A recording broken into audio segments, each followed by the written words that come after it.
All right, and welcome to the first, the pilot episode of Unexpected Results, the Eternal podcast. Got some things looking a little bit differently than planned at the moment. That'll change here in a little bit. So I am the Platypus King with my co-host here, the Manted Man. How's everybody doing? Thanks for joining us tonight. And then, of course, our special guest this evening will be the Overmaster way over there on the far side. Hey. Yeah. So this is a brand new podcast we're going to be doing every Sunday at 8 p.m. Eastern, 5 p.m. Pacific. This is the video live streamed version of it. The VOD will be uploaded to YouTube, and we'll be ripping the audio and putting it wherever podcasts go. So you can get it wherever you listen to your podcasts, hopefully. Primarily, we'll be discussing the results of whatever premier level event happened this week, usually the ETS. In this case, the team draft unified standard format thing. It's just going to be a very good time. Yeah, we're really happy to be doing this, obviously. Overmaster, thank you for joining us as well.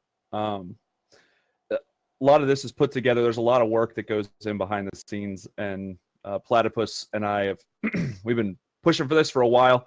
ThePlatypusKing has been doing a lot of work on the visuals, and he will obviously continue to do so. We want to bring you guys an enjoyable show. Obviously, the content is really where we want to make sure that we're making strides and bringing something to the community. But I'm happy to be here. I know I've been talking to Platypus all day about getting ready for this, so we're a little nervous, but we're ready to have some fun. A big thanks to all the members of Team Rankstar, the community at large with Eternal, and then of course Direwolf Digital for making this game even possible, which leads us to into the podcast and all the other stuff that the community is doing together. Absolutely. So this podcast is going to be evolving each and every week. So if you ever have any feedback or comments or suggestions for a topic, etc., currently the best way to do that will be going to my Discord channel, which will be linked down below, or if you're watching it live, then in the chat.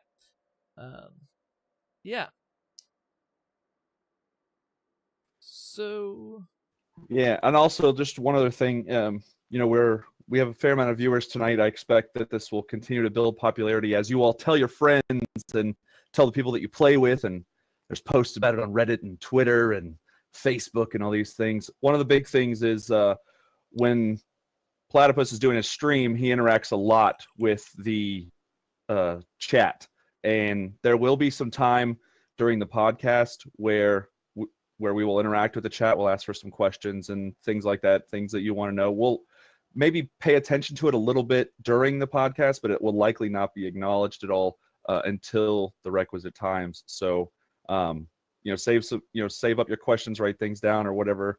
But we're not really gonna be paying too much attention to that until closer to the end of each podcast every week. We do want your input. We would love it on the Discord, on the Team Rankstar website, and obviously also just in the Platypus King stream down here on Platypus Island. Moving on into kind of what the show will entail this week, we are definitely going to talk about the team draft. That's where our guest comes in as well, the Overmaster. So we'll go over some of the decks that we saw, his experiences, ThePlatypusKing's experiences in the team draft, me kind of from the outside looking in.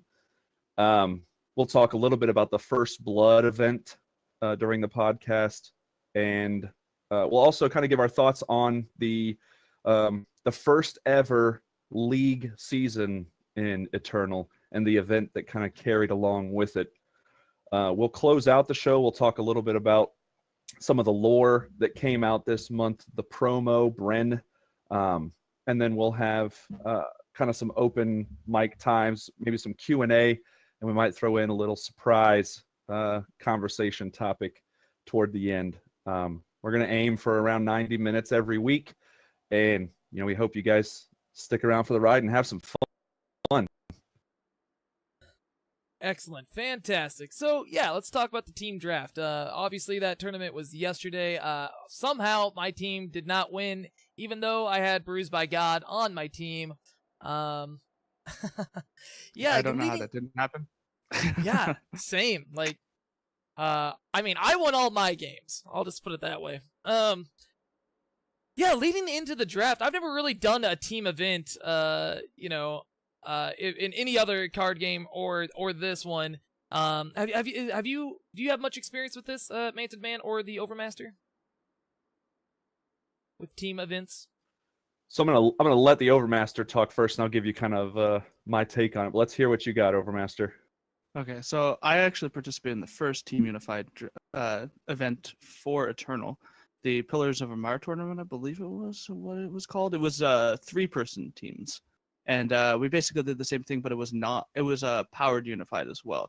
So you couldn't have, for example, seats were you couldn't have 4 of the same seat in your deck, whereas in this tournament you could, obviously. So that was the difference between the two tournaments in terms of that kind of thing, and also the fact that we had 5 people per team, which was interesting. I'm not too sure how well it worked, to be honest. I think that they're probably going to look into going for 3 or 4 next time, probably. I don't for this kind of unified thing, but I don't know. Sure. Yeah, So going into like the structure, since you participated in the other event as well, when there is a third event, because there will be, there was a lot of buzz around the first one, a lot of buzz around this one. Which one would you prefer if they had to pick one of these 2 styles? If you had to pick one for the third event, which one was better? The first event, that Pillars of Amar, or this one? Okay, so in terms of a team event, I preferred the team league structure, where you could actually only one person was playing at a time, and you could actually talk to your teammates and stuff like that. It felt less team oriented here. It felt more individualistic, which is fine. It means that the best team with the best individual players will probably win the tournament, especially since there are 5 different players per team. So the highest percentage will be that the team with the better players will win. But in terms of the 2 structures, I think the better one is probably the 3-person team one, because also it was more restrictive in terms of what the what you could do with the decks, which is good. Basically you could do anything with these decks, right? You didn't know anything about the meta. You couldn't do anything to predict the meta here. So Yeah, I think it was pretty. Yeah, I wasn't surprised to see there's a lot of Skycrag and a handful of Chalice decks or whatever. I was surprised to see the Ikaria deck. I was surprised to see somebody playing Voto Combo at this event specifically. My gut, as far as like the question of which event would be better or would I prefer in the future, having not played in the other event, I would prefer a smaller team.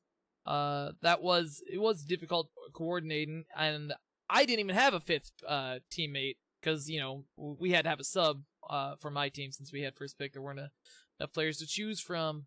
But yeah, being more team oriented like that, we're all watching the one game. That would be cool. Or I guess that's more so you were talking about the team league there. I would like to participate in the team league next time around. I saw the signups for it this time, or the most recent time, whenever that was, a few months back.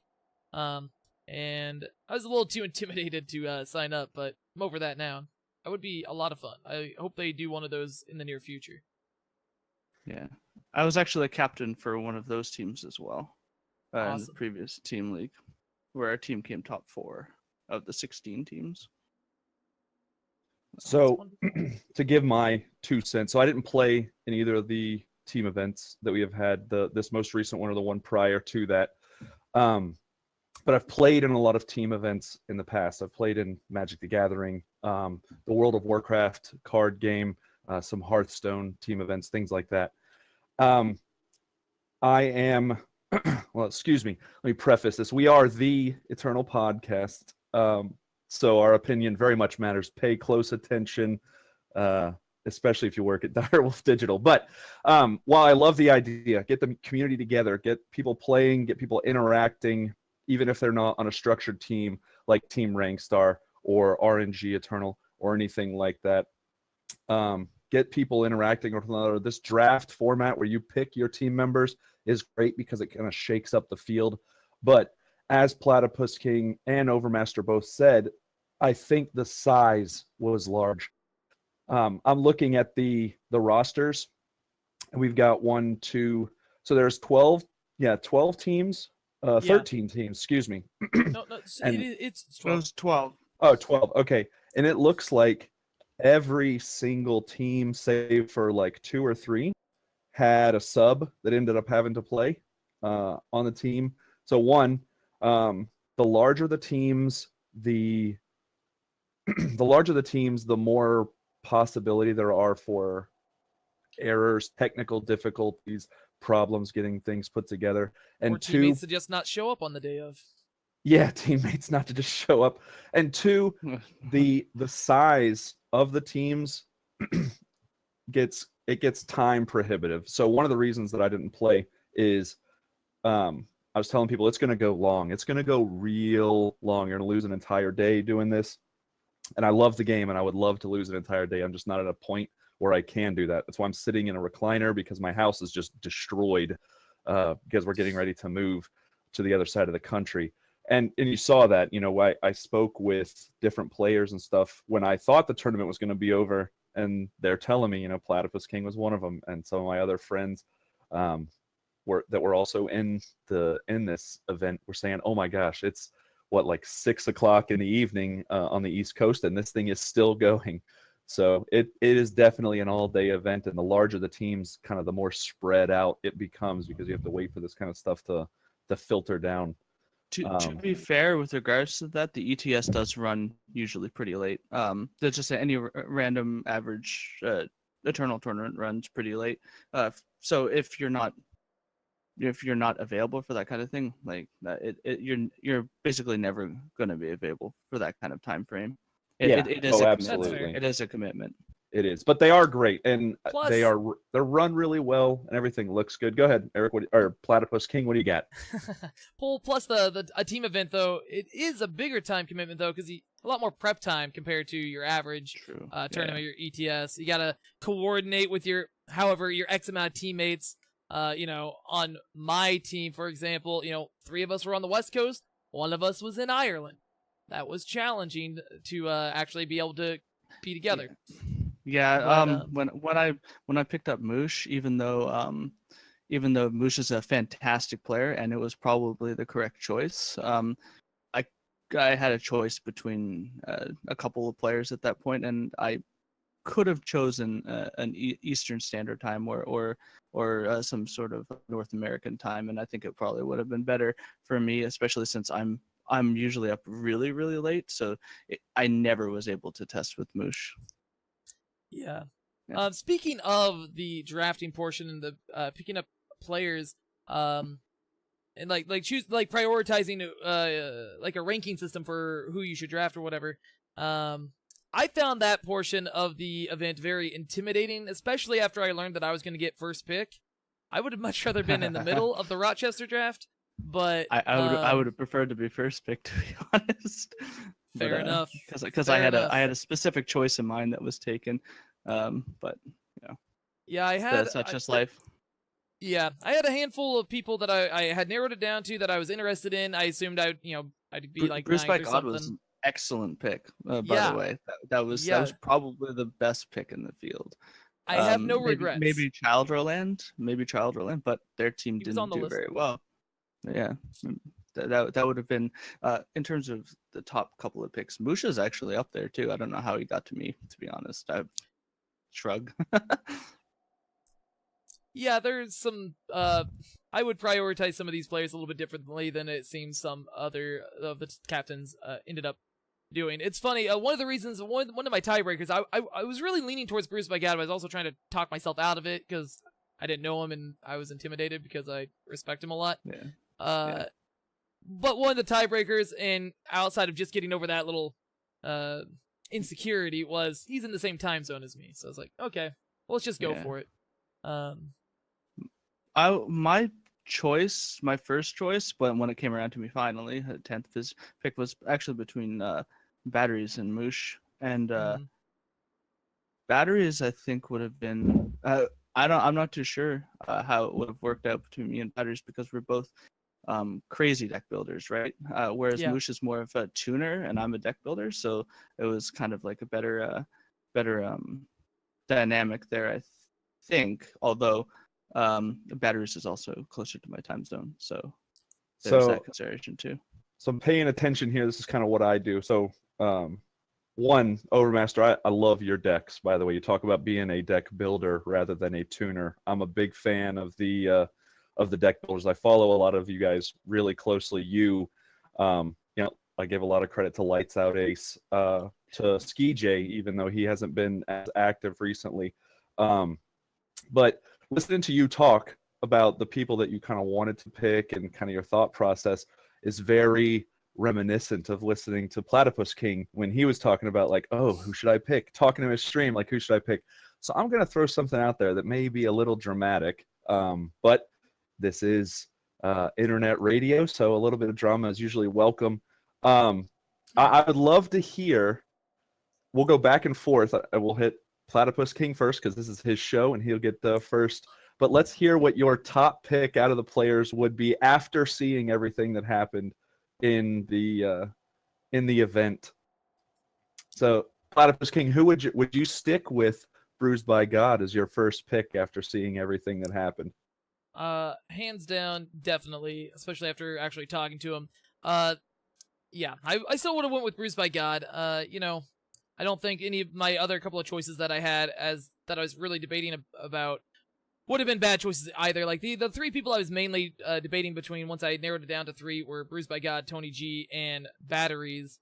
And it was funny to me. I felt like I had like a good thought process there when Tony G was immediately picked second. Like I typed in Bruised by God, and Finkel immediately typed in Tony G. Well, he didn't even think about it.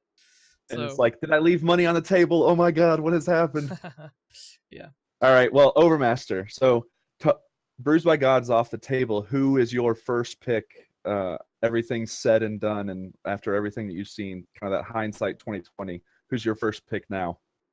Well, my first pick didn't get to me. Unfortunately, Notorious GHP is my first pick. 100%. We're both Newfoundlanders, so we have sort of a heritage kind of thing with us. But not only that, but I've worked with him before, and Nice. When we work together, it is very, very good. Right? We work together extremely well. So I would have picked GHP above anybody else. But of course, he was picked by Alpha, like 5th or something like that. It was kind of. I think it was a kind of a high pick for GHP. I'm not. I think he should have gone.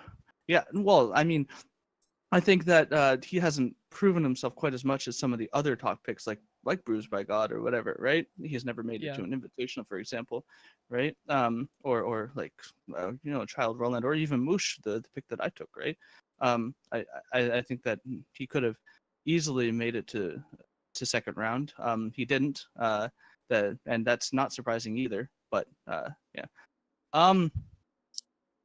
Yeah, I have no regrets about my pick. Moosh over Batteries. Moosh is an excellent player. He helped a lot, and most of the lineup decision for was his actually. He technically knocked me out of the ETS the previous week. Damn. Yeah. He got the top 4 the previous week, so I kind of felt vindicated, to be honest, that Moosh was still on top of his game, kind of thing. And then, of course, we all went. Like I would have gone 1 and 2, I believe. But we stopped our match because match between me and Tim in because the games were already over. And then I went 0-2 the rest of the time, and then Moosh went 0-3. I think the only person who won a match on our team was Sky Burial, who went 1 and 2. He beat Kamado. Sounds like a very rough tournament. Yeah, but if you have to get a win in there, getting a win against the guy who built a couple of the top like meta changing decks recently. Beating Kamado is definitely high on that list, in my opinion. He's also the world champion. Absolutely, the world A champion. So, reigning, defending. No. Yeah. Yeah, I Have we mean, moved to the wrestling part of this? No. this guy gets it. Yeah, by the time it came around for me to make my second pick, honestly, I didn't recognize a lot of the names because despite playing the game since it came out, I didn't pay close attention to the results of all the tournaments over that next year or so. And I've really only been like focused on the game since set 3 came out, more or less. Like some of the names I recognize because they watch my stream or whatever. But you know, I got some good words about Lich King and some other stuff from some friends. Oh, and you chose to nail him out second. That was a nice pickup second. I wish Bassoon was an excellent player. It was for my second pick, it was between Bassoon and basically all of Bela Malice and maybe Ingenuity. I didn't know anything about Ingenuity though. Right? Ingenuity was that random person with 11 Pro Tours. I was like, huh. Over in Magic the Gathering. Yeah. Yeah. Turns out he was a DWD employee as well. So it would have been nice pickup. I won't say who though. I know who he is. Fair enough. But I'm Fair not enough. gonna say who. Yeah. He obviously wanted to respect his privacy too by not mentioning it. So yeah, I'm not going to mention anything. But it was between Bassoon Buffoon and all of Ayla Mouse, and you managed to get an Ayla Mouse somehow. I don't know how. Magic. I prayed and hoped. Gotta pray to RNGesus, you know. that's right. Well, there was a lot of strong players in this event. So, I mean, names that show up kind of everywhere. Obviously, Bruised by God, who's always on the top of the ladder in some form or fashion. Both of you. Tony G, we talked about a little bit. Seafood Danny, who's another streamer who's part of Team Rankstar, always pretty high up on the list. Ilya K, who got called out on Discord not long ago by LSV. Finkel was obviously a captain high up on the list. So there was a lot of big names in the tournament, as we see every week, even in the ETS as well. I like to call them kind of the premier players, these players that have an effect on the game. But let's talk about some of the decks that got brought to this tournament. So what did you guys see? I'm a little different because I'm kind of on the outside looking in, but what decks did you guys see that, one, you didn't expect to see, or two, that you did expect to see that just performed vastly different than what you expected? I did not actually expect to do as well as I did with Praxis tokens, and I was surprised that there weren't more Praxis tokens. It seemed kind of like an obvious choice to me. I wasn't surprised, but I didn't expect there to be an entire team that just went all in on meme decks. Which, I guess Thundershot team kind of did that. I kind of expected Thundershot to be a little bit high on doing that. I don't know why he would for this event, because he knew that everybody else was going to be on some good decks, right? yeah. He was going to be prepared for it. So I don't know why he would. I guess maybe he's trying to prove a point or something. Maybe you just want to have fun and play the silly decks at the serious level and see how good they can do. That's why a lot of people take those decks to other tournaments and other card games. Yeah, and one of my disappointments, or was that we couldn't find, or I couldn't. It would have been my priority to find an FPS Scream deck that would have worked in the tournament. Other people did, but I think that it wouldn't have worked out with their lineup. But we talked about it a little bit on my team, but didn't put a whole lot of effort into trying to figure it out. Yeah. I think. So oh, go ahead, Overmaster. You had more. No, go ahead. No, I was going to ask actually you. I know what Platypus took into the tournament. I know what he won against, what he lost against. I didn't get to see a lot of your games. What I know you kind of got beat out early, like you were saying. What did you lose to, and what was it? Was it something you weren't expecting, or is it just like bad draw? Like, what do you attribute those losses to? I think they were just bad matchups, as well as I think a couple of our decks were slightly weaker than what they should have been. Like, we thought they were going to be a lot stronger going in. Like, for example, the Combre aggro deck we took. Felt like it was probably the weaker of the aggro decks to bring. We brought Skycrack aggro as well, but the Skycrack aggro is fine. I think it was fine. I think you guys brought Skycrack aggro. I think our Skycrag deck lost a lot, Oh, if okay. I recall correctly. Okay, so yeah, so maybe it was incorrect to even take an aggro deck. I don't know. Aggro doesn't seem to be great, even though we thought a great way to win at this tournament was to take proactive strategies and practice Yeah. tokens proactive strategy, but to take in general proactive strategies because of the vast amount of unknownness about the format, I guess, right? Yeah, we had that same conclusion. So we basically had like Skycrack aggro and well, what did we have? Hold on one second. You had Grenadins, Chalice, Xenon, Combre aggro, and Skycrack aggro. Yeah. So Grenadins isn't much of a proactive strategy, to be honest, and maybe that was our fault. The Grenadins deck, and the Grenadins deck lost a lot for us, at least. It looked like it won a lot for all of the top teams, though, so that was probably just a matchup thing, right? Because yeah. Grenadins is what knocked us out of our. That's how we lost our winning, and was against Grenadins with our Chalice deck. Oh right, yeah. So against Chalice, that's actually a good matchup for Chalice, I think. But that's what Bassoon tells me. I'm not actually sure. I generally win a lot on ladder with Grenadins, no matter what I play against. So it feels kind of weird in an ETS setting because people actually know what they're doing, unlike on ladder. At least when they play, like people make the obvious plays on ladder, whereas people in ETS will not make the obvious plays. They will make plays based on what your deck is and what's in your deck and stuff like that. So Grenadins is probably wins a little less compared to ladder for me, but I don't know. I think it's still solid deck. I think our lineup was solid. I don't know. We had some bad draws. Like we drew like the two witching hours in the opening hand of like two games in a row against a team.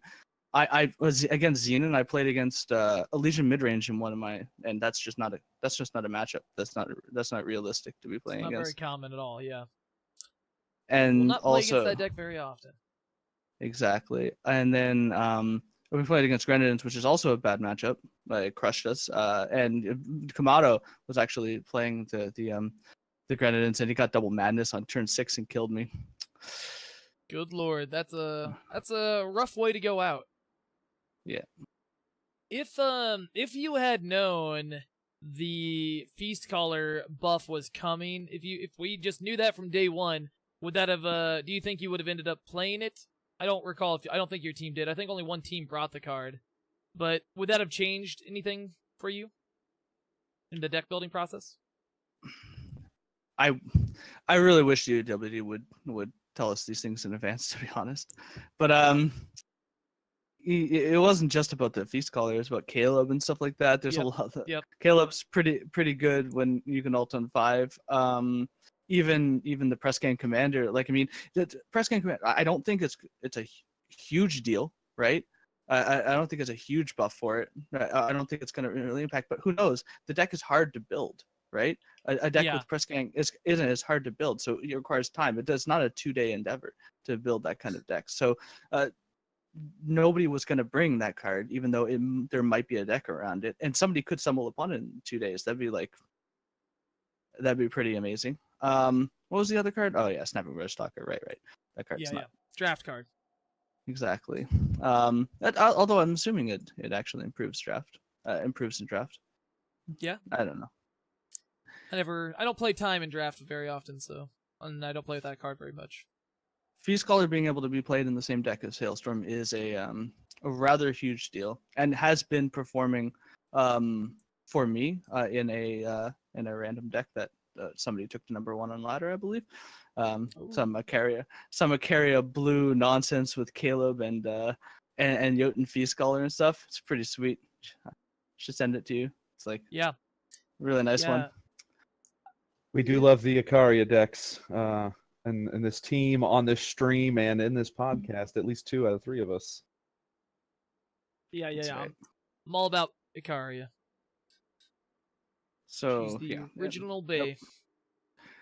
I'm still not too sure. Like I still think Felm isn't like the most amazing deck in the game, but it certainly got an improvement. So Yeah, I think Feast Caller is a very good improvement for that deck, especially. yeah. We see, and you brought up a good point, and you glossed over it, but we do have the forum here, and this will be seen. So, and it is something that I've heard a lot from other players on the subreddit, in the Discord. There is no way that Direwolf just decided 12 hours before they released that patch that they were going to release that patch. This is something that was in development, and it was being tested, and I'm sure internally it had to be. There's quality control and quality assessment. So they've been really good in the past about telling us, well, I'm not going to say really good, 70% of the time they've been really good about telling us what cards are going to get changed, especially knowing the events, because they're not doing their own large-scale tournaments. They're putting it out to the community to do. Is there any logic as to why they didn't say something sooner, or is it do we want to assume that it was an oversight, or I want to give them the benefit of the doubt. I'm not a dev. I've never done direct development work for a card game, so I don't, especially a digital one where you can just push these updates. So I'd love to hear your thoughts, Overmaster, and then Platypus kind of follow up on it. I think okay, with regards to this particular weekend and this particular tournament, I think that that was not higher in the priority list. This particular one, it wasn't a big tournament, right? Everything was decided beforehand, right?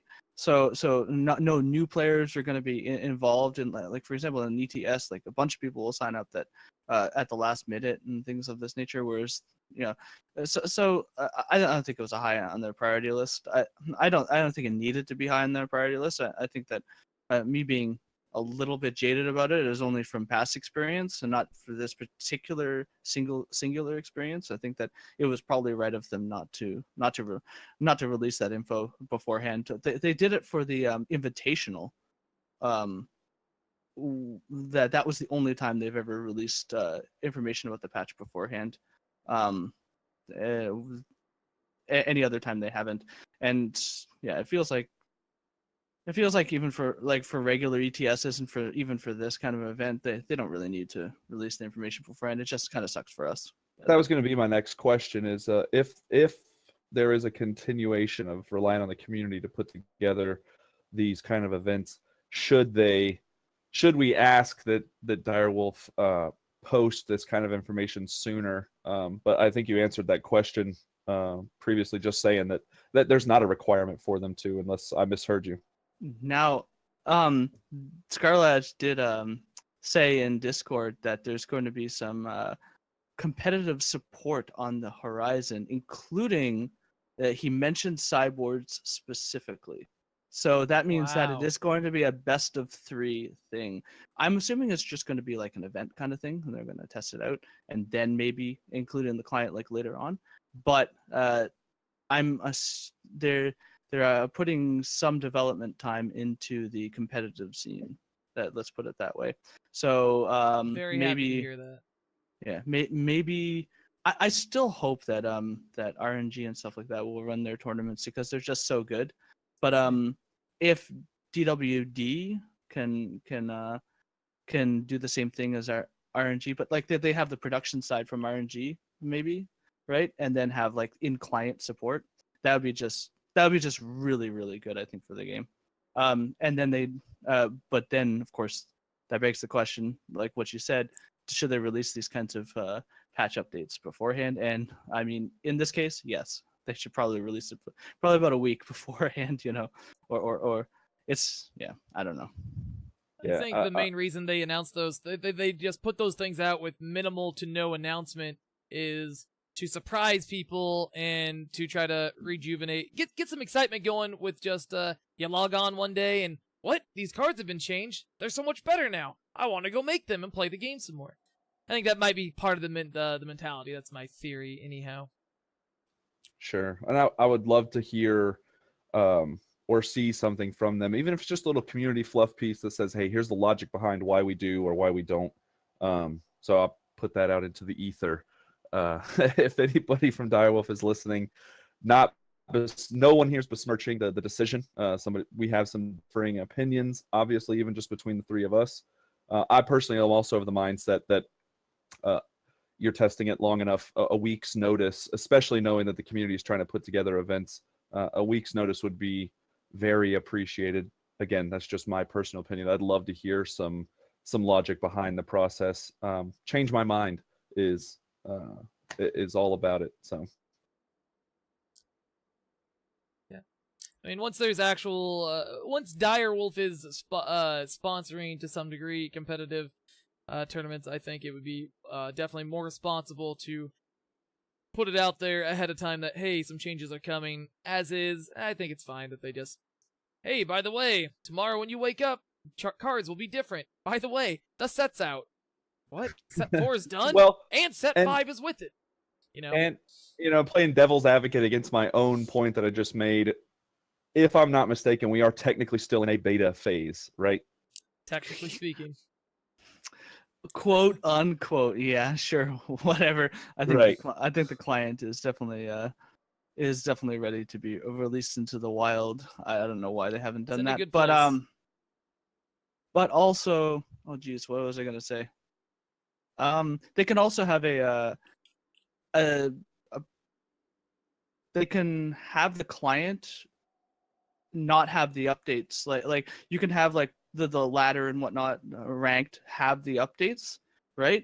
And then you can have a part of the client that doesn't have the updates, so you can run those for competitive tournaments. That would be nice too, and that way that you can have it like a week in if you think they released the update on Thursday, which is what they did, right?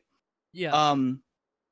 You could not have it for the tournament, whereas now you kind of have to have it for the tournament because it's already in the client. You can either ban the cards. You can either ban the cards, or have them just available to be used, or you can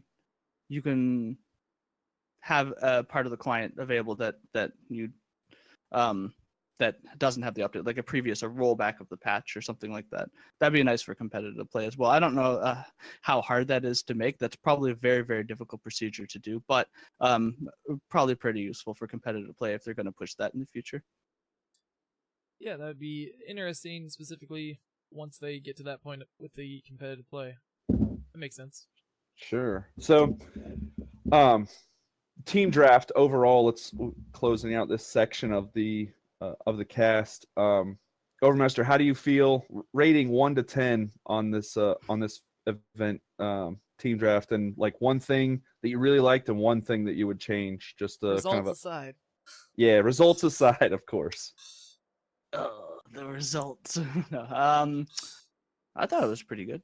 I enjoyed myself. Like, there are some things that some trepidations I had about it, like the size of the tournament, but I did like the fact that I got to do a unified deck building within Eternal. That's always pretty fun.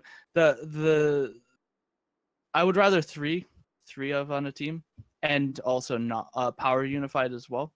I think that makes the deck building more restrictive, and makes it harder on the deck builders. Whereas right now, it wasn't that hard to build 5 decks that were very good, as we saw. Sure. So we say what, like an 8 out of 10 from you? It sounds like. Yeah, about an 8 out of 10. Let's put it at that.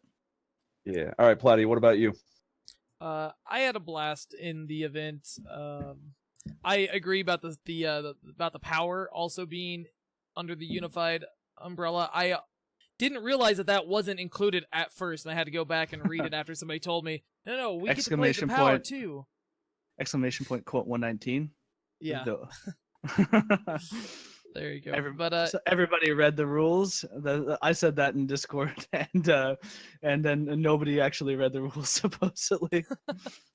So yeah, it's now immortalized as a quote. Perfect. That's the dream right there. Got to be immortalized one way or another, right? Yeah, I'd give the event I mean, I when I go see a movie, I rate it a 1 or a 0. It's either the best movie ever or the worst movie ever. This is the best tournament ever, so 10 out of 10. There you go. Well, just from a non-participant standpoint, it was incredibly fun to watch. I had a blast looking at all of the decks that the teams had to come up with. You saw a lot of redundancy. Obviously, the game is still new enough that you throw that many people on a team, you're going to get kind of the same results across each team. So a lot of fun to watch. Interesting to see the concepts. Execution-wise, I think pretty solid. I also would echo or double echo the restriction on power as well. And I would like to see the smaller teams in a future event. So I will say, just to balance out Platy's, for the first time ever, I will not be the Silver Linings guy. I'll give it a 7 out of 10. And I think that gives us a 25 by 3. So that gives us an 8.5 or 8.33 out of 10. So yeah, math. Hey, thanks again to everybody who was involved in putting that together. Thanks to all the players who played and the streamers who were broadcasting outside of the primary channel. It was an overall great event, a lot of fun to watch, even as someone not participating in it. All right. Well, I believe that'll bring us over to the next section of the podcast. So before we move on over to that, gonna let Overmaster get on with their life. I heard something about hockey. I don't know. Yeah, that's so before right. you go, is there anything that you'd like to plug? Where can people find you on social media? Do you use Twitter or anything like that for Eternal? Do you stream? Tell people your links, how to talk to you if they want to talk to you for some reason. I mean, I have Twitter. I haven't used it in like 2 years, so yeah. So not that. So not that. No, I streamed a couple times in the last week, which means I'm probably going to get back on the horse a little bit. You can follow me at twitch.tv/theovermaster. Also, if you need to talk to me, shoot me a couple questions and whatnot. You can find me on Discord, the Overmaster, I believe, although it changes sporadically. You could probably just type in the Overmaster and you'll find me.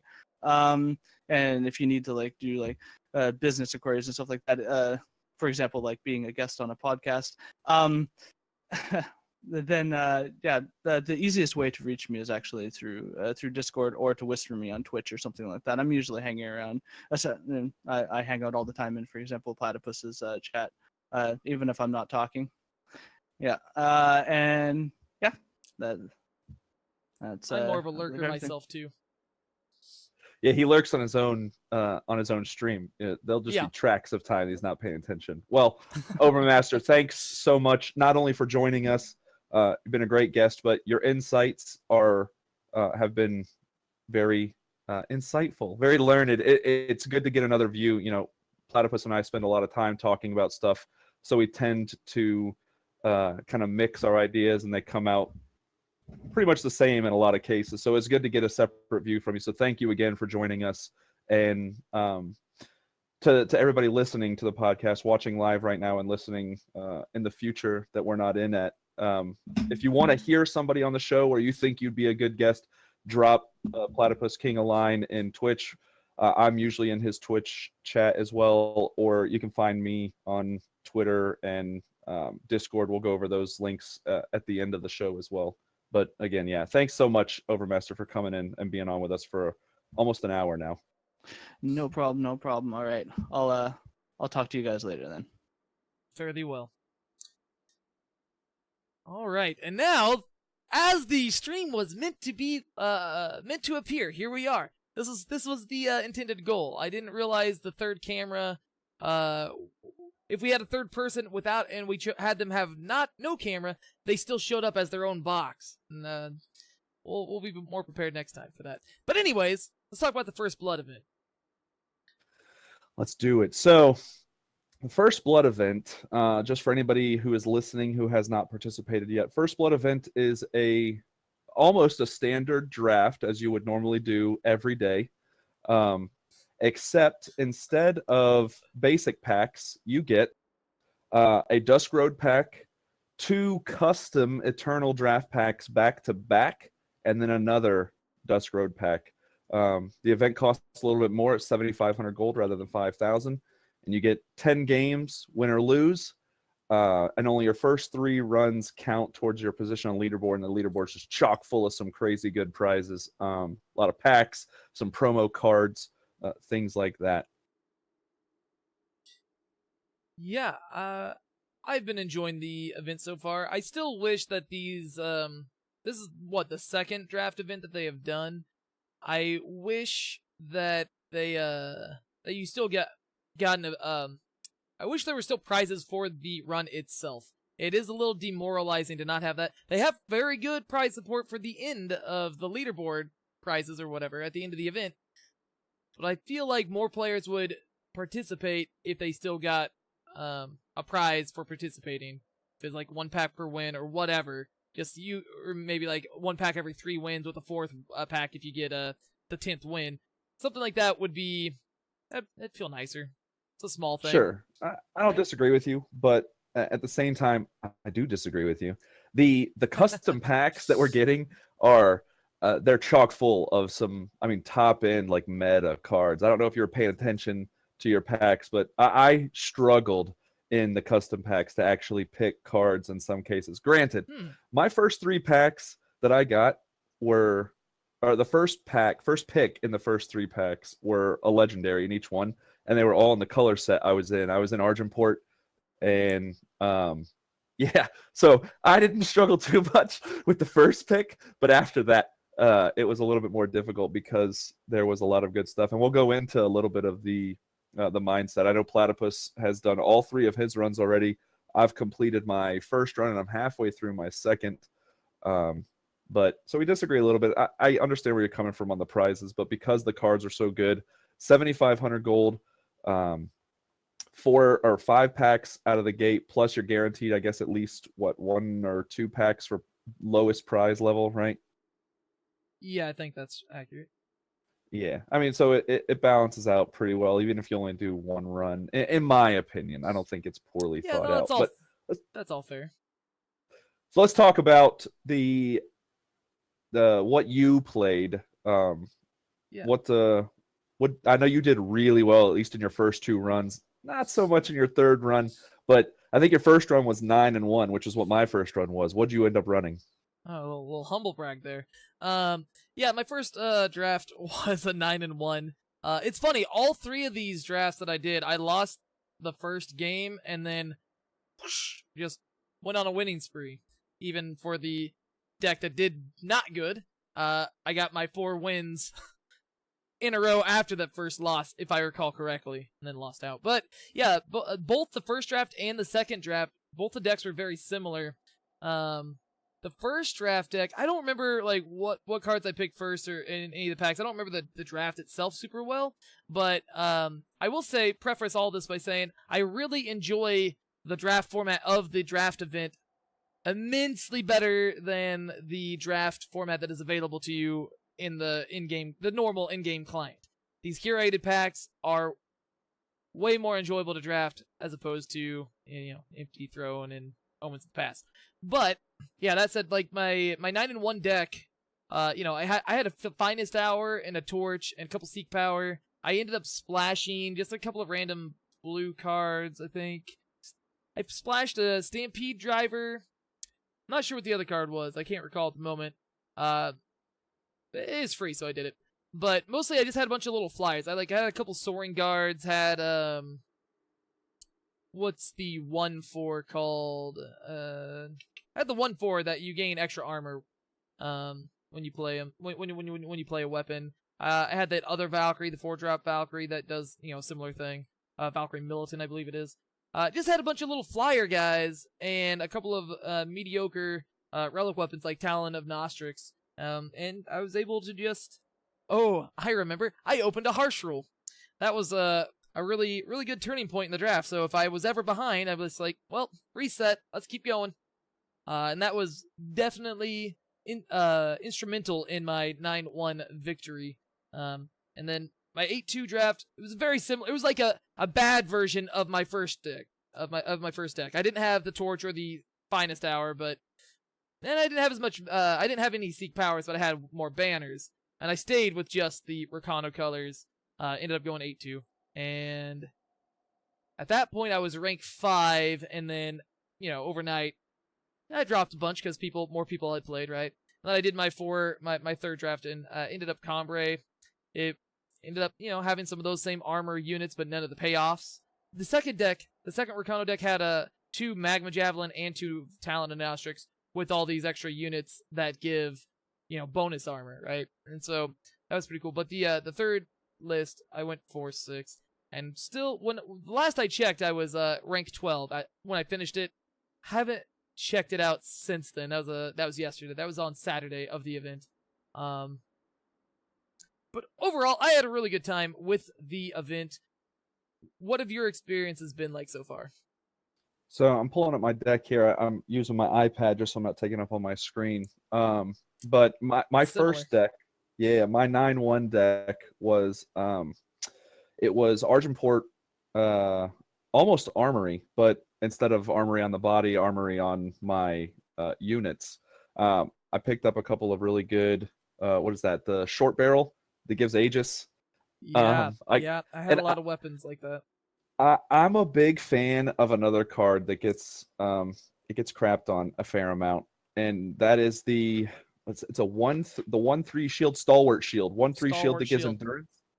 Man, a lot of people, a lot of streamers I watch just do not give that card the time of day. I've got a lot of flyers, and having a big butt in the air, even if it's not dealing a lot of damage, having a big butt in the air to block everything except for like some deadly some deadly little guy is just awesome. And that's what carried me through my game so many times. I got 2 of those. Let me see here. I'll tell you what my legendaries were that I got. Legendaries. Having the big defense number is very enjoyable. Absolutely. So I got 2. Oh, I forgot. I splashed some primal.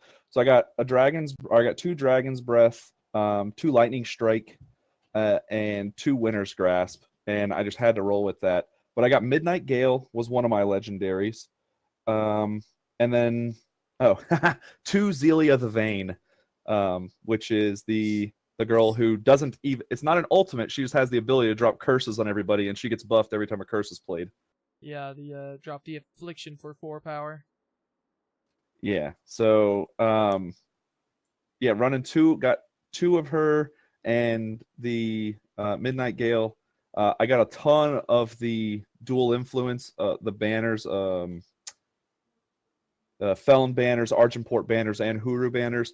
So I was really set for influence and power to be able to hit everything. I got a couple Dark Returns, some trusty revolvers, a lot of different Valkyries and things like that. And then I threw in, and my wife gave me a hard time about this, but I threw in the Silverwing Rallier, which is the 9 cost double justice 5/4, but it has bond, and when it dies, it plays a 2/2 soldier.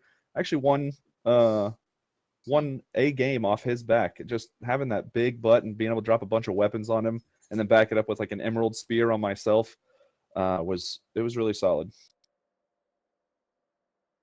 Yeah, it sounds like a fun, enjoyable list, and I see why you did okay with it. 9-1, it's only okay. Oh my gosh, give me a break. So my second list right now that I'm running, didn't get as lucky with the legendaries. I'm still in Huru colors with a splash. Again, a lot of flying Valkyries. I got some more dragons. I'm running. I got a Thunderstrike dragon, and I have a Shard of the Spire. So I was trying to pick up a lot of those guys with like big butts. And even if they didn't have a lot of attack, trying to dig down and get to that Shard of the Spire. So I'm playing a lot of like the Jotun cards, just because they have so many hit points. And a lot of them have a lot of attack as well. But it's going well so far. I think I'm 3-1 right now, and I just haven't had time to jump back into it. I will before the event ends for sure. Yeah, got a few hours left at the time of recording. Yeah, my 9-1 list also had a ceremonial mask and an emerald ring, so it was pretty sweet. I love ceremonial mask, and I'm really frustrated with Yeah, my I never second. get to draft it. Well, I'm so frustrated with my second draft because I locked myself in very prematurely. I didn't follow a lot of the guides out there that say never lock yourself in, always explore your cards because you could switch halfway through. So I was stubborn and I locked myself in, and I started seeing a bunch of the cards that key off of having explorers. I was like, oh, this is interesting, but I'm not going to do it. And then there's the Sentinels. I'm like, I still don't want to do it. And then 2 Amber Rings pack behind each other came through that summons that 1/1 and man, Yeah. like after I finished building the deck, I was like, Matt, you are so dumb. Hey, my And of my course, Combrade my list losses ended to up that, by the having way. some of that. Yeah, my one loss in the second one, by the way, is a guy, I think Alpha Trex, a name I'd never seen before, but the name sticks with me because he's playing the deck I should have been playing, which was 2 of those Explorer that reduce your anything with 5 power or more, reduce the cost by 1. And then he threw out Amber Ring as well, and he had the one that buffs everything in your hand every time you play an Explorer. Like, it was playing against the constructed deck. It just wasn't fair. Yeah, I've felt that way a little bit in some of the matches in the league sealed event. So I can relate. Similar Yeah. subject. You're getting we're about to come up to it. I mean, it could be a good transition, unless there's anything else you have to say about the First Blood event. No, I would like for them to just turn the normal draft into the normal draft format that's available in client to these curated packs. I think everybody would enjoy themselves a lot more, and everybody but new players. I mean, new players will draft as much as they're going to draft anyway, but I think a lot of us more veteran, long-term, been around the block a few times players would probably draft would probably draft a little bit more often, and therefore DWD could end up with a little bit more money in their pocket if they went ahead and made that transition. But at any rate, I like the event. I'm always happy that when they do events, regardless of what it is, because the prize payout is usually fairly generous. And I need ways to spend my gold. So, Right. Well, so if they changed or added the draft format, even without the prize support, with these packs, the way they're curated, would you be willing to pay $7,500 rather than $5,000 for every draft, even without the additional prize support? probably not. All right, man to man, asking the tough questions, backing Platypus into a corner. I also really am enjoying it, but I would agree with you that I do really like this. I would probably be able. I probably would be willing to spend the extra money on these curated packs if it was a separate draft. So you have like regular draft, which is whatever they have set, and then maybe you have like, I don't know, you call it pro draft or custom draft or something like that, and you pay a little bit more, you get these curated packs. Yeah, that makes sense. I'm fine with having. If it's okay if they want to add both in there, that'd be great. I think it would just be enjoyable to have those curated packs available to draft all the time.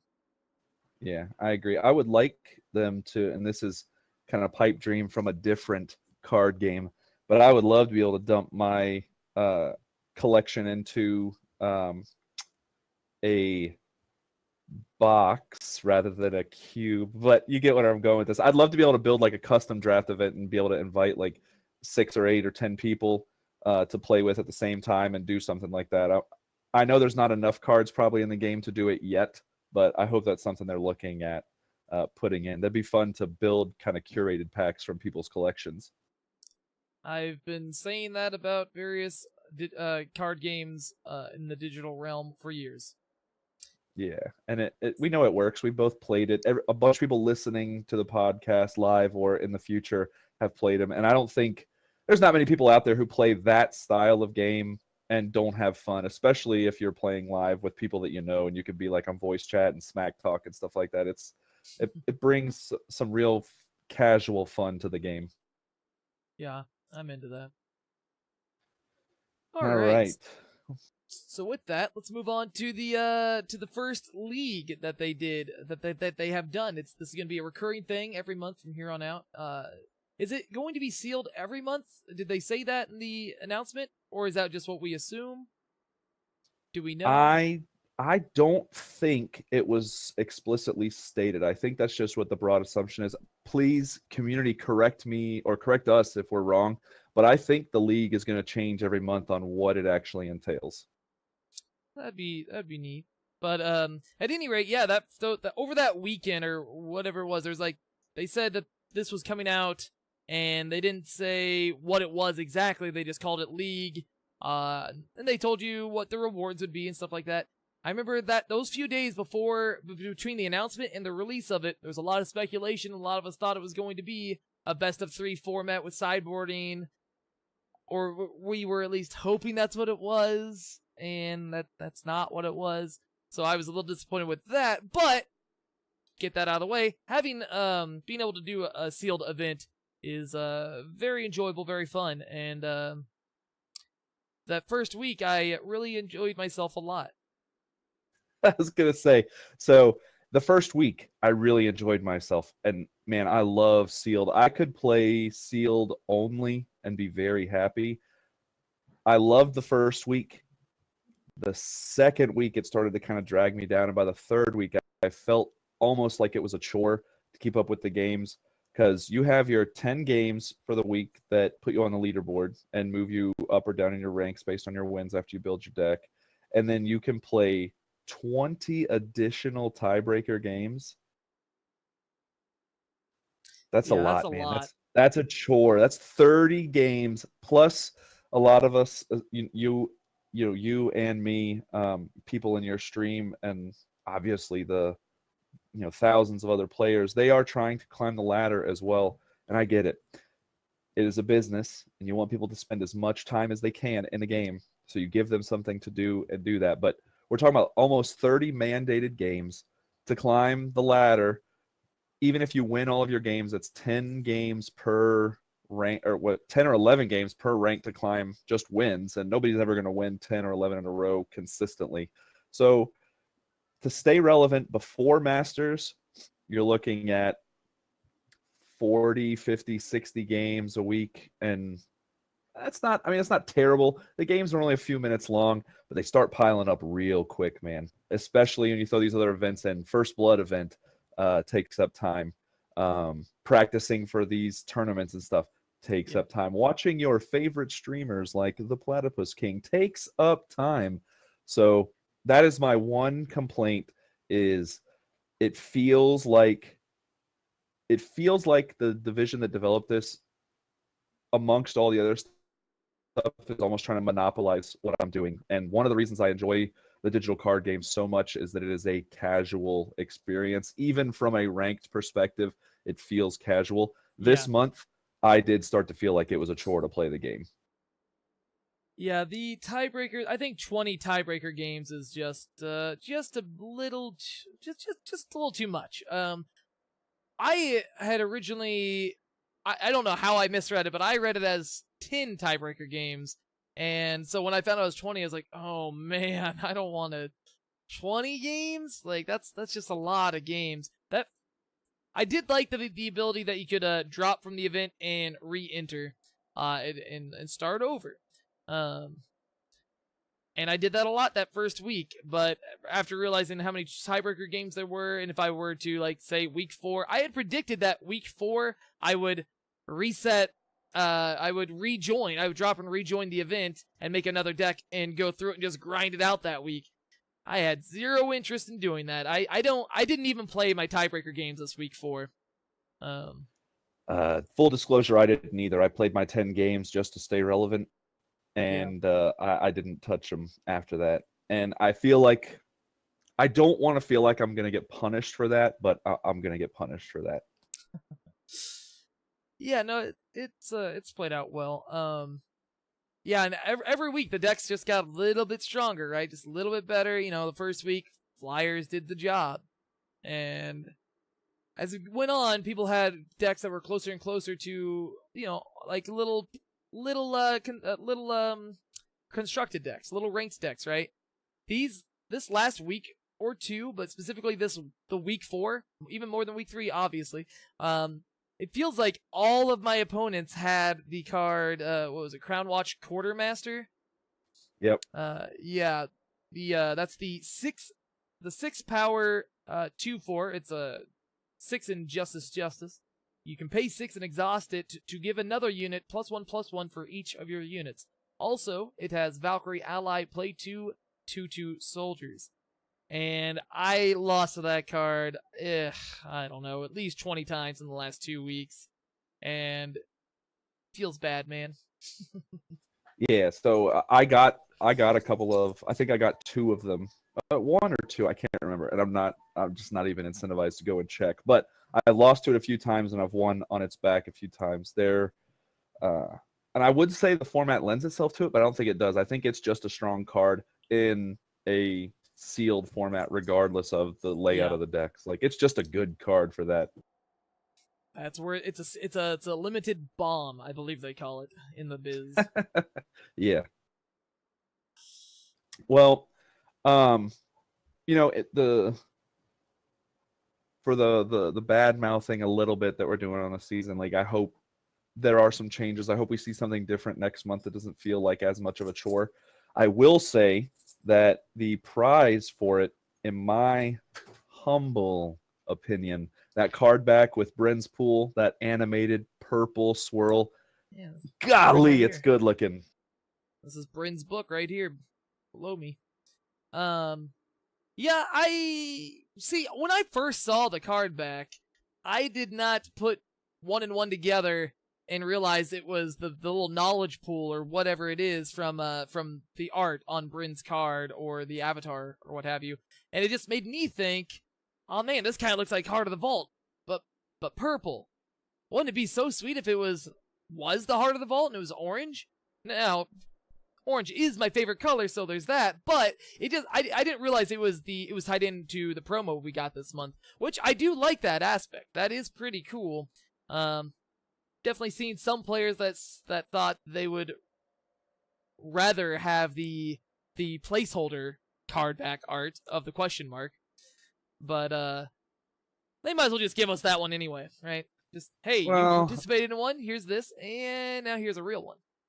See, I don't think that's a good card back. I don't understand how anybody thought that was going to be the card back. It just looks like it says, mystery. I'm a placeholder. I don't think it looks good. I don't understand why anybody would want it as a card back, but that is completely subjective. So sure, to each their own. But I would not play if I knew that was going to be the card back, because I have no interest in having it from a collection standpoint, or other than a collection standpoint. I would never use it. I would just get it. It's got to get 100%. Yeah, exactly. I've played video games. I know how this works. But yeah, the event itself, it felt like I would agree with some other people I know felt this way. My deck didn't really feel like it got better so much as it made less sense for me to be playing 3-color, and I was getting more cards that led me to just end up playing 2-color, or just 2 factions, and that's cool. But my deck didn't really feel like it got stronger per se, outside of being more consistent because I only have the 2 factions. I don't know. I really would have liked to have re-rolled my deck again. I did it like 3 or 4 times that first week, but it was just too exhausting to go through the 40 matches and then play at least, 60% of my tiebreakers after that. So I just decided I'll just stick with my 21-19 record. I'm in the 2000s. It's fine. It's a modest prize that I'm going to achieve. And really, we're just there for mostly just there for the card back. That's the reward. Yeah. I am not the level of player from a deck building. Even though I love sealed, I'm not the best at it, so I never expected to be in that kind of top 100 that are going to get the premium legendary or anything like that. There was never any illusions for me that was going to No, happen. you didn't think you're going to get rank 1? I can honestly say that I looked at it and I was like, wow, that'd be sweet. But it was never, I'm going to do that. Fair enough. Yeah. So, overall, Season League, fun. But the card back, great, looks good. Looking forward It's to see cool. what they're gonna do different, what they're gonna change. I've been Hopefully waiting for them to add cosmetics like this into the game, and so I'm happy to see it finally in the game. Yeah, I know you collect the avatars, and we'll get to talk about Brent a little bit more in a second. But what's the best playmat avatar in your opinion right now? Well, I'm just gonna have to go with the original classic Ikaria Liberator, just the original Ikaria. I mean, she's my favorite character. I'm still disappointed that there's not a Tavrod one. Specifically, it's too late to release a Tavrod one now because I needed it so I could be in my opponents back in December, January when everybody was complaining about Tavrod. Everyone was talking, we need to nerf Tavrod, he's too strong, da, da, da. And then he just got pushed out of the format. That's what I wanted, a Tavrod avatar. But yeah, Ikaria, the old Ikaria one is my favorite. Yeah, so I would probably agree with you. I would have said the new Ikaria, which is the older Ikaria in the timeline. Yeah, young Ikaria. I would have said her. I love the long hair. I like the white wings on the playmat. But I swear I got jinxed by that promo that avatar when I had it. I lost a solid 10% more games than normal. It was so much harder for me when that. You probably walked by a black cat that day too. Yeah, exactly. Maybe broke your mirror while you shaved. Yeah, but I like both of the Ikaria ones. I really also I like the Jack one. I don't know what it is about the bullet holes or something, but I think it's cool. But the Ikaria one it's probably also my favorite. The Founders Ikaria or whatever they called that set. I like that these avatars add a little bit something to the playmat itself, little play area, like Ikaria's wings, for example, or the shotgun shells or whatever it is that Jack has and all that. I was disappointed that the avatars that you get from like the friend referral stuff, like the Nyctotraxian and stuff, that they didn't have that kind of thing going on. The Wump one that you get from that way too, or even going back to Malat and Nikova. They're breathing or whatever, but it doesn't add more to the board. And those ones are all earlier, bonus avatars or whatever, right? So I get it, but I'm happy that these avatars that they're putting out now going forward have more to offer in that capacity. Yeah. Well, I think it's neat. All I have to say to that is it's obviously just never good enough for you. You literally have you can't finish a sentence without saying, "But I want." Yeah, I mean, everything there's always room for improvement, right? Once you stop trying to grow and improve, well, So. Yeah, for sure. So let's go ahead and talk about Bren a little bit. Sure. So from a card standpoint, I think all the streamers have tried to build with him. There's a few articles out there trying to build with him. You even tried to build some stuff with him, and we'll get into that. But Bren's, so Bren is a Praxis card. First of all, the art tripped everybody up. Art got released before the card, and everybody's like, "Ooh, Zenon's gonna get something. Look at this guy. He's got a medallion on his head. Oh, it's gonna be great." Well, he's slightly Praxis. Resembles, right. Slightly resembles Azendel, but not at all. Yeah, so he's Praxis. 2 cost, 1 fire, 1 just, or excuse me, 2 cost, 1 fire, 1 time. And he's a 1/3, and his text says the first time you play a spell on your turn, you get +1 power this turn. Then increase this ability by 1. So he's got that kind of theme from Dusk Road of do something, and then if you're able to do it again, it gets better. And if you're able to do it again, it gets better. And it kind of stays that permanent buff that keeps rolling. But one, is he a good card? Taking him out of the context of promo, if you open them in a pack or anything else, is Bren Chronicle of Ages a good card? It's a niche card. It's a powerful. It does have an objectively powerful effect.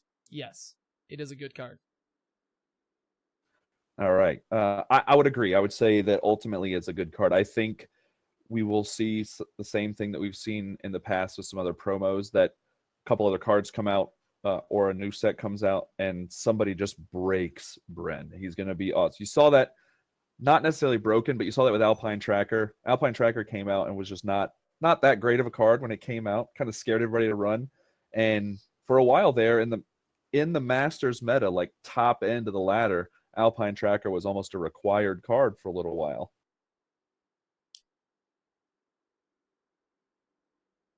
I wasn't playing ladder much at that time, I think. Oh, okay, fair. Yeah, I like him, and I think you're using him now though, right? Alpine Tracker.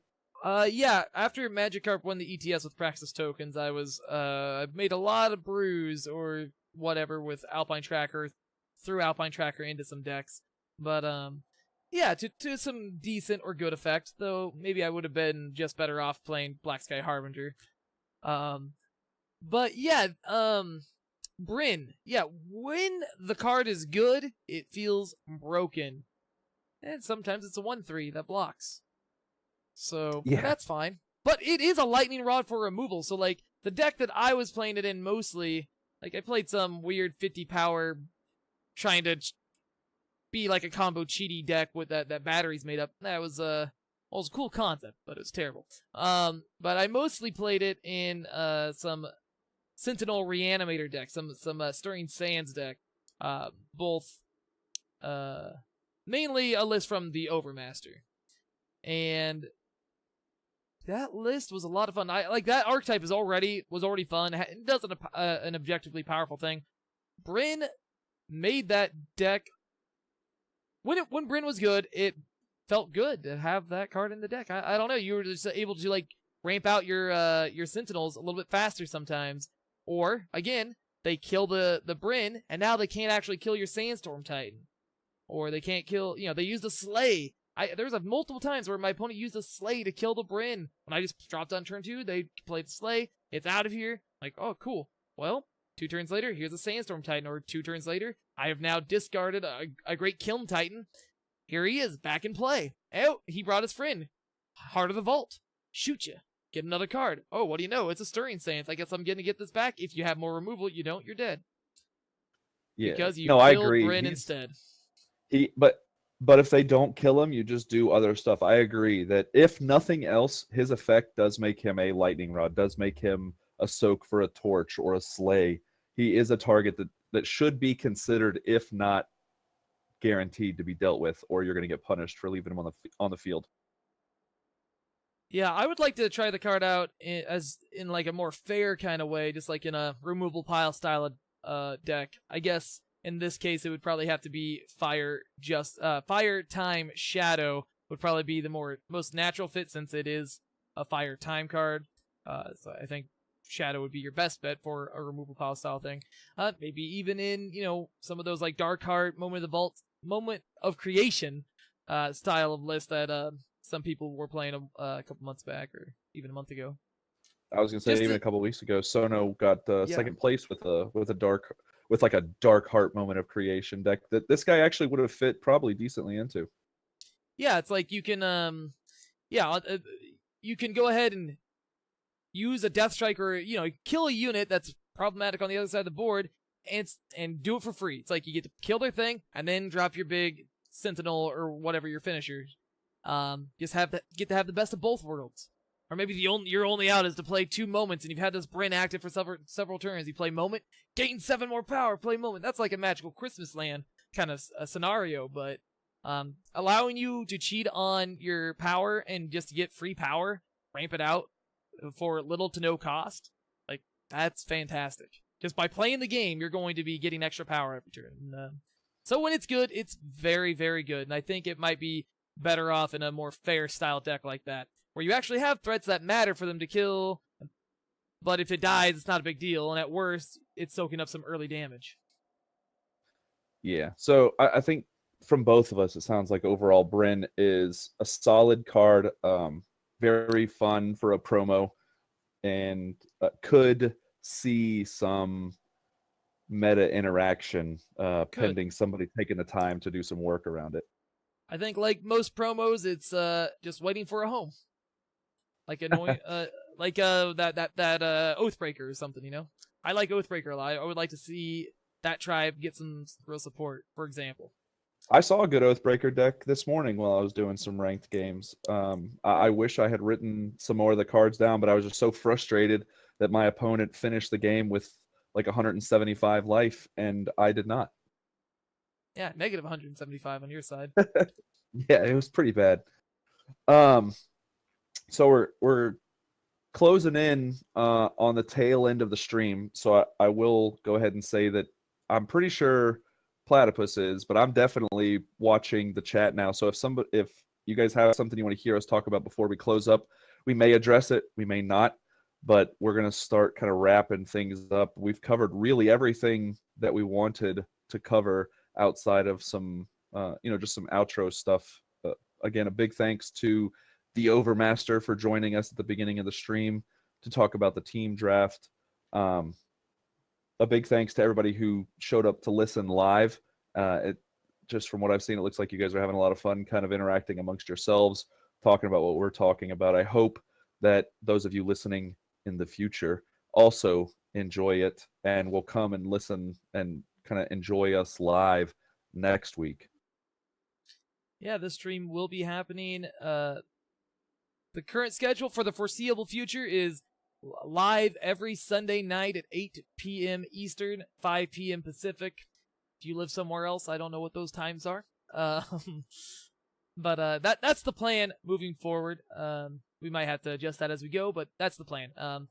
Do not have an ETA on when the podcast will be available for download on iTunes or Stitcher or any of that type of stuff, but we'll figure that out this week.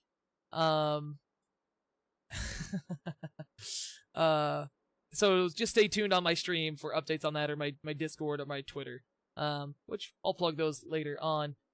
I know I did gather some questions throughout the week of some stuff that people wanted to talk about a little bit, wanted us to talk about a little bit. I think one that we did kind of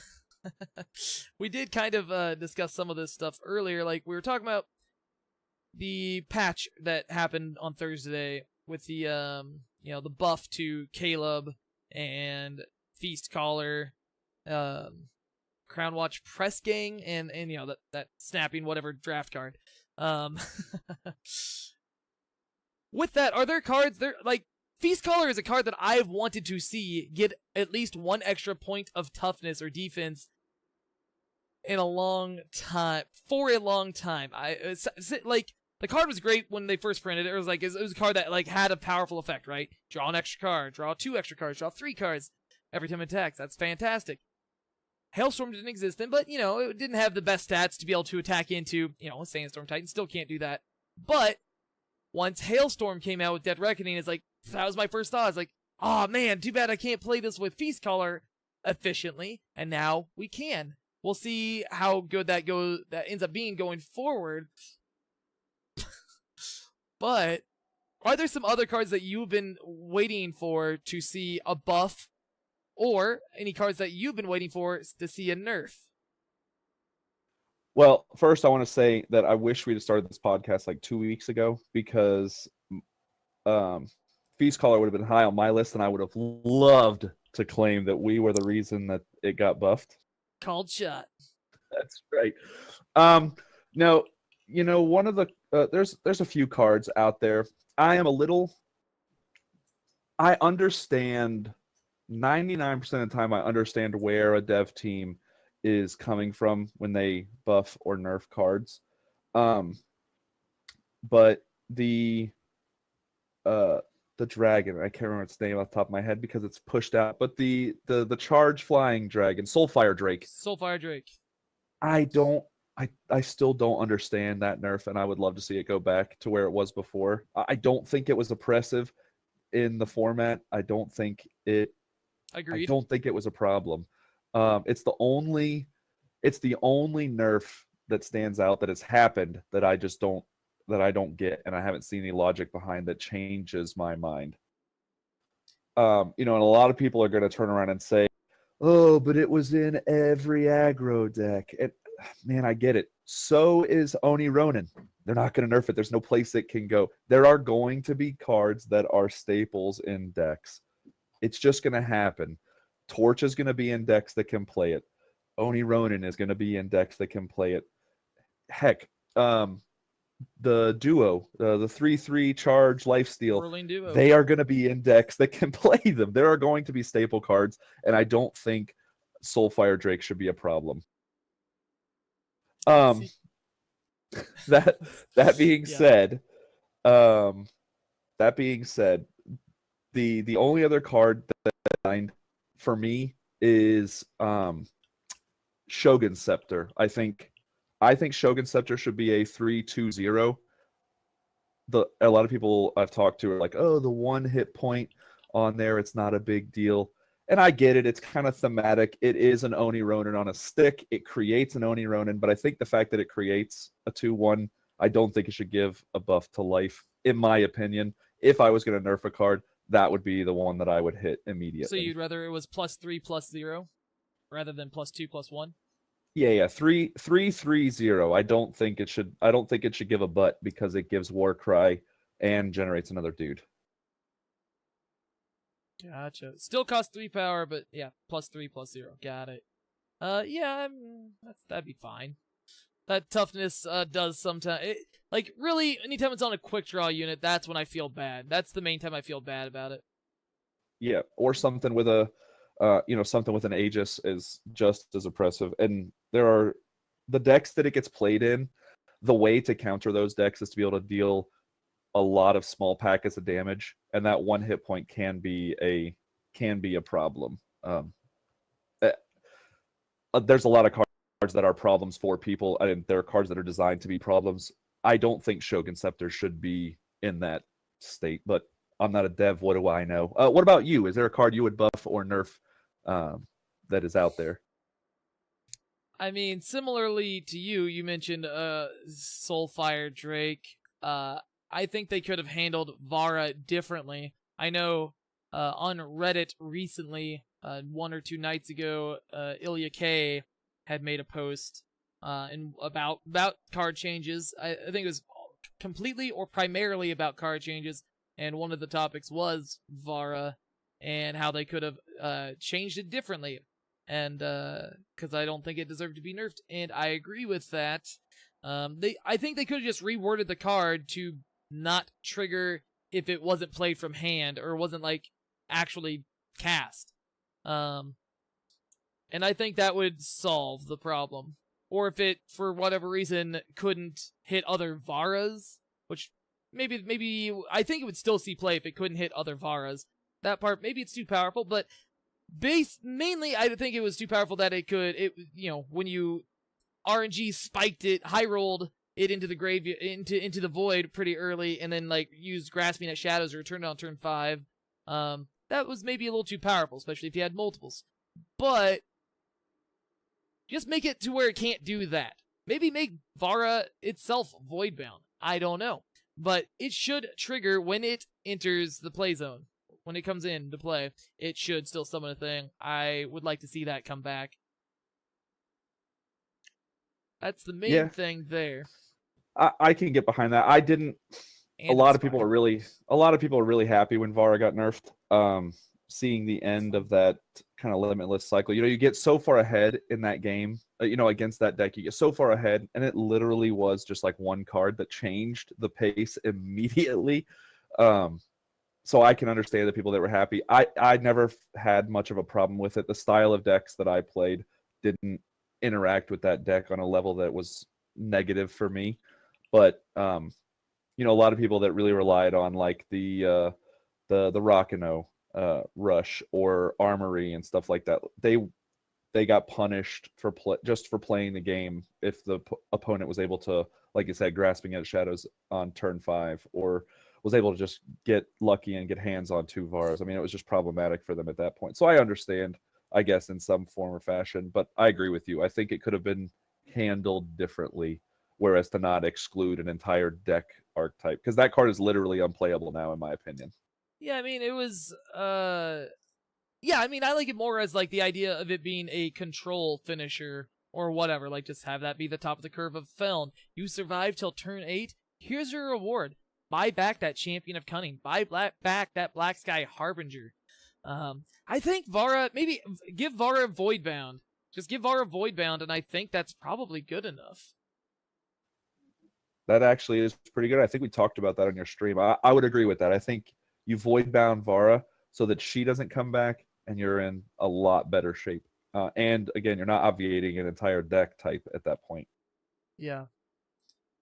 I would also like Alpine Tracker to have more toughness. Just because I've had fun playing with it this week. It's the flavor of the week, man. Next week I'll be like, what do you think about Alpine Tracker? Be like, what card? What card is that? No, next week it'll be Colony Matron should make 2/2s, and it should make one when it enters play right now. Man, so we want to talk about cards getting buffed. I don't know what cards need to get buffed, but Zenin is not in a place, like Lifesteal Zenin is not in a place to be relevant that I've seen. Again, I'm not a deck builder. I am a deck Life pilot, Force but archetype? Yeah, that Life Force archetype. Gotcha. I would love for there to be a viable Masters level deck that played Life Force time Shadow. Like there's some Life Force Argenport and stuff like that that has some relevance, I guess. But yeah, Katra is where I'm going with that. I would love for that card to be good or have cards that make that card good, but it's just oppressed right now, and I would like Life Force Zenin to be a thing. Yeah, I mean, once it gets its crest, in 3, 4, 8, 10, 28 weeks, whenever set 4 comes out, that'll probably be a good place. Good time to try it again, because I would like to try that again, or just like a variation of Life Force or Xenon that has cards like Cabal Slasher. Was that the card that got, or is it Xenon Slasher, Cabal Slasher, the 1/3 that got buffed a while back? Now it's a 2-drop. Whenever you gain life, it gains that much power, that much strength, that much attack. Slasher, I think. Yep. Yeah, it would be neat to try a Life Force deck that doesn't completely rely on actually having to gain life. So either way, it doesn't matter. Having the crest would be very. I'm just looking forward to the other crests, which is not a card card buff or a card nerf. It's just once that cycle's complete, I'll be happy with that. Yeah. I think we're all desperately waiting for that, but. Yeah, well, I think everybody's just. I'm reading the chat here, and I can hear our listeners and that are listening to this after it's been published. Everybody just wants. Forget all these other cards. I don't care about any buffs. I don't care about any nerfs. Just give me the rest of my dang crests. And I can agree with that. Give me the rest of my dang crests. Yeah, there's a joke that my grandfather used to tell me when I was growing up, when I was a kid. What did the rabbit say as he got his tail caught in a lawnmower? I have no idea. What did the rabbit say? It won't be long now. And that's what I have to say about crests. All right. Well, is there anything else from the community that you wanted to talk about? I think we're good. I think we're good on that. I mean, I am a very ravishing, dashing individual, as the chat has pointed out today during the podcast. But yeah, no, I mean, I had a blast. I was pretty nervous going into this, and it was a little awkward with the graphical issues that we had when we had our guests, so we'll plan ahead better for that in the future. But yeah, I think this went well. I would agree. We did a lot of prep work. We jumped a lot of hurdles, and I think I'd give us a high B if I was rating us from the outside looking in. We'll leave that obviously to the community and see what everybody thinks after they give it a good listen. But for a first podcast, I think we did exceptionally, and I enjoyed our guest. I enjoyed our topics, and yeah, the Overmaster was wonderful.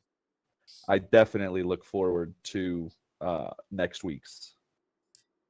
Yeah, now all the pressure's off. We got the pilot episode in the bank, and it's yeah, I had a great time. So with my rating system, this podcast, this episode, definitely gets a 1 out of 1, best podcast ever. So A 1 out of 1 for the podcast. nailed it. All right. Well, I don't know if we have a structured sign off yet, but thanks to everybody who was live. Thanks to everybody who's listening in the future. Visit teamrankstar.com. Put in some requests in Platypus King's Twitch. Hit us up on Discord. Put them up on the subreddit once we get this posted out there. If you want to talk to me directly, I am very easy to find. I am the Mantid Man or Mantid Man on everything. So I'm at Twitter at Mantid Man. On Discord, I think I am Mantid Man with a string of numbers. I'm always in Platypus channel. You can just find me there. I'm in the Eternal channel as well. I do not use Facebook, but I'm easy to catch on the Team Rank Star website as well. You can send me a message through that website. Twitter's probably the fastest. Discord's probably the second fastest. Yeah, Twitter or Discord, or of course the stream. I stream every single day.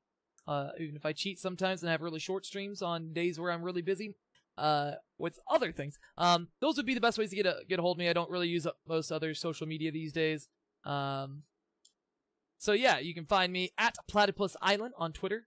My username on most websites is ThePlatypusKing or PlatypusKing. So you can find me. Discord is ThePlatypusKing. Twitch is ThePlatypusKing. Don't add me on Steam. It's the same username.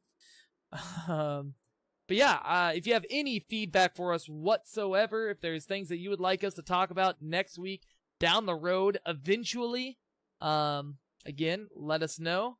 I appreciate that. We both appreciate that, not just me. And, without the more feedback from the community, the better for everyone. More content is better. And that was another thing I wanted to say about the league that they did with the card back and all that I didn't get out, was more content is good content. And if they're going to do a league every month, if it's always a sealed, if it's a different type of thing every time, doesn't matter to me. I'd rather they do more things than less things, and that's just fantastic thing for them to do. So yeah, teamrankstar.com. You already know my Twitcher, twitch.tv/ThePlatypusKing. We said our Twitters and all that stuff. Do you have any closing thoughts, Mantid Man? Don't at me with your arguments against things that I said in the last hour and a half. But in all seriousness, no, I don't have anything in closing. I said some stuff that may have come across negative during the podcast. I want to be very clear. I am very appreciative to what not only Direwolf Digital has done for the CCG community in developing this game, but I am also just overjoyed with the community in general. I write some articles on Team Rankstar in a series called Eternal Vanguard that is all community centric, and I cannot tell you the outreach that I have gotten from those, from people saying, this put everything in great perspective for me, blah blah blah blah blah. Watching the people interact on the Twitch channels, Platypus Kings or any other ones, watching people during the tournaments, everybody interacting with everybody else, it is 90% positive, and people are helping each other, and that's what it's all about. That makes the game good. It keeps the game strong, and y'all just keep being awesome is all I got to say. It's all about building community. I completely agree. Yeah, like if we're ever critical about game design aspects of this game or card, whatever, anything to do with the game, it's because we love it and we're passionate about it. And yeah, I would like to echo everything Mantid Man just said without actually repeating it. So that is it. So be sure to tune in next week. We're live every Sunday at 8 p.m. Eastern, 5 p.m. Pacific at twitch.tv/ThePlatypusKing. We'll talk to you again soon. Bye, everybody.